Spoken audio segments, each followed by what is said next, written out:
아내 통장에서 매달 빠져나가던 120만 원. 상대는 제 동생이었습니다. 그리고 아내가 숨겨왔던 충격적인 과거.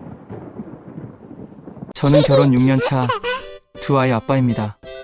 대기업에서 근무하고 있고 아내는 결혼 후 작은 카페에서 아르바이트를 하고 있습니다. 경제적으로 넉넉하다고 할 수는 없지만 아내는 가족을 위해 짬짬이 알바를 했습니다.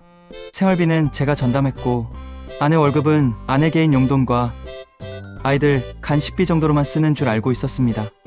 각자 통장은 분리돼 있었고 저는 그걸 신뢰라고 생각했어요. 의심하지 않는 게 부부 사이에서 가장 중요하다고 믿었거든요.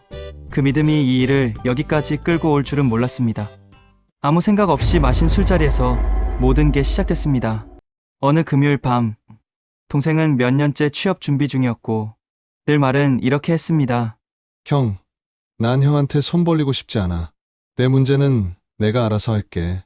그래서 더 마음이 쓰였고 그래서 더 묻지 않았습니다. 그날도 평소처럼 술을 마시다 동생 휴대폰에 문자 하나가 떴습니다. 무심코 고개를 돌린 순간 제 눈에 먼저 들어온 건 금액이 아니라 보내는 사람 이름이었습니다. 그런데 아내 이름이 딱, 그리고 그 아래에 선명하게 적힌 숫자 120만 원 입금. 그 순간 속이 싸늘해졌습니다. 술기운이 아니라 현실이 갑자기 또렷해졌어요. 야, 방금 문자 뭐야? 제가 물었을 때 동생은 바로 대답하지 않았습니다. 휴대폰을 뒤집어 놓고 한참 동안 말이 없더니 고개를 숙인 채 아주 작게 말했습니다. 형, 미안해. 그 말이 저를 더 화나게 했습니다. 미안한 게 아니라 왜 우리 아내 이름으로 이렇게 큰 돈이 들어오냐고. 동생은 한숨을 쉬듯 말했습니다. 그건 형수한테 직접 물어보는 게 나을 것 같아. 내가 말하긴 좀 곤란해.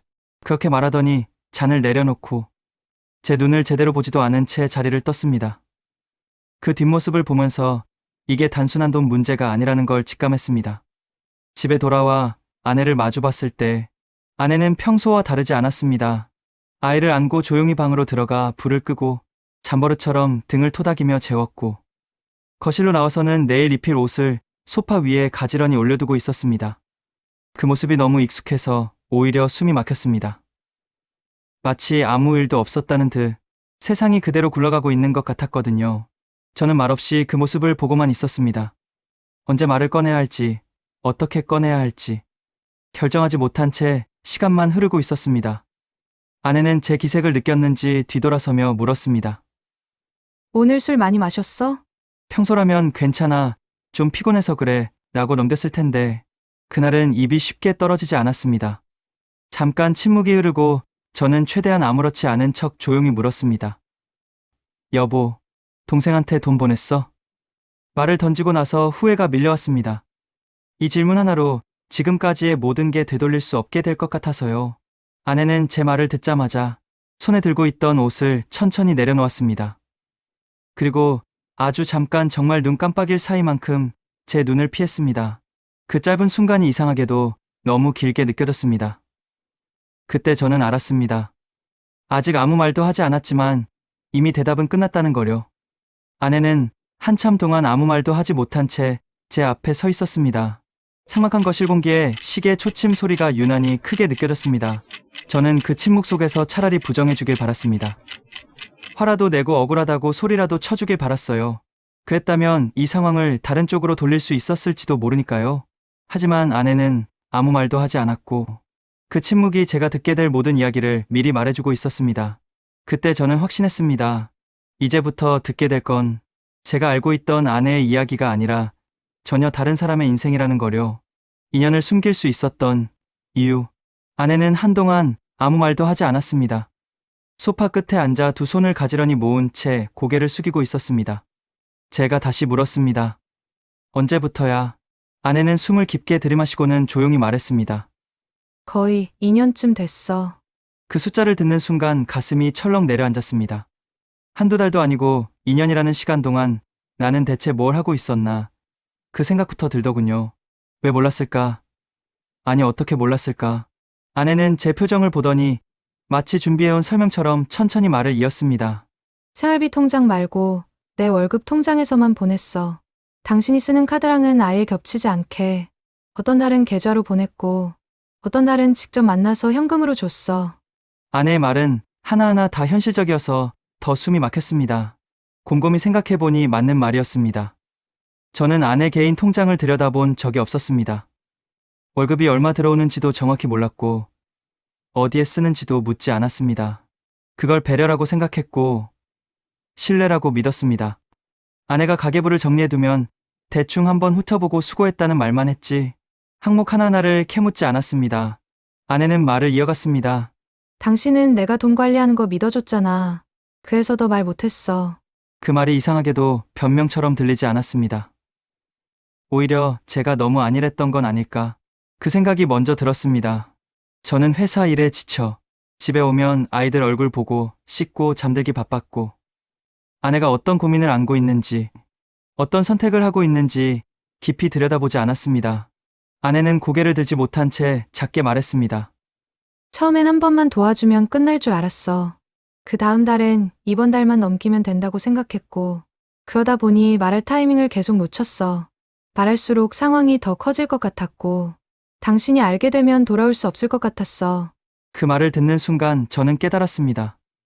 이 연을 숨긴 건 아내의 치밀함 때문만은 아니었습니다. 제가 의심하지 않았기 때문이고, 묻지 않았기 때문이고, 믿는다는 이름으로 너무 많은 걸 넘겼기 때문이었습니다. 그래서 더 아팠습니다. 이건 속임과 동시에 방치였고, 배신과 동시에 제 책임이기도 했다는 생각이 들어서요. 그날 저는 돈의 액수보다도 2년이라는 시간 동안 서로가 얼마나 멀어졌는지를 처음으로 실감했습니다.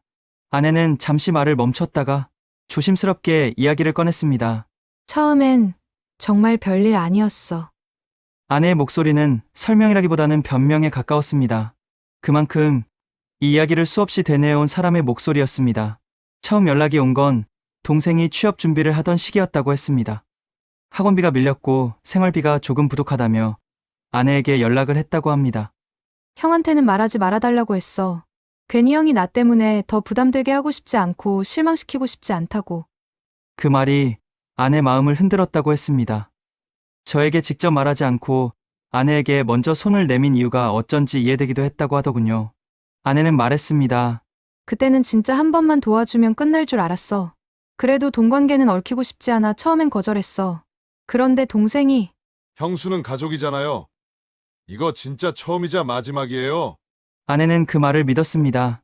한 번만 일하는 말도요. 처음엔 50만 원, 그 다음 달엔 80만 원.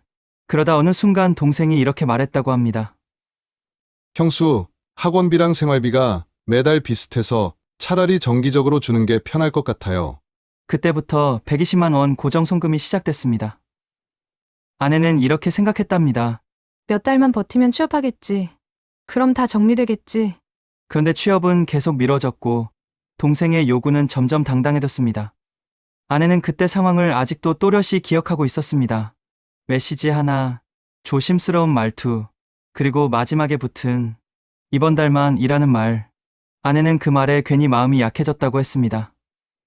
당신 동생이잖아. 그래도 가족인데. 그 생각이 먼저 들었대요. 처음 보낸 돈은 지금처럼 큰 금액도 아니었고, 정확히 말하면 빌려준 돈이라는 인식이 강했다고 했습니다. 돌려받을 거라 믿었고, 다음 달이면 끝날 거라 생각했고, 취업만 되면 자연스럽게 정리될 문제라고 여겼다고요. 아내는 고개를 숙인 채 조용히 말했습니다. 그때 그만뒀어야 했어. 하지만 그만두지 못했어. 이번이 마지막일 거야 하며 스스로에게 희망 고문을 했던 것 같아. 한번 손을 내밀고 나니 다음 부탁이 왔고, 그 다음엔 부탁이 아니라 당연한 것처럼 변해갔다고 했습니다. 이번 달만 부탁할게요. 아내는 그 말을 들을 때마다 스스로에게 이렇게 말했답니다. 이번만 넘기자. 이번만 넘기면 정말 끝날 거야. 하지만 그 이번은 계속 다음 달로 미뤄졌고, 아내는 점점 돌아갈 타이밍을 잃어갔다고 했습니다. 아내는 제 얼굴을 보지 못한 채 마지막으로 이렇게 말했습니다. 처음엔 돕는 거였어. 정말로. 근데 어느 순간부터는 돕는 게 아니라 빠져나오지 못하는 일이 돼버렸어.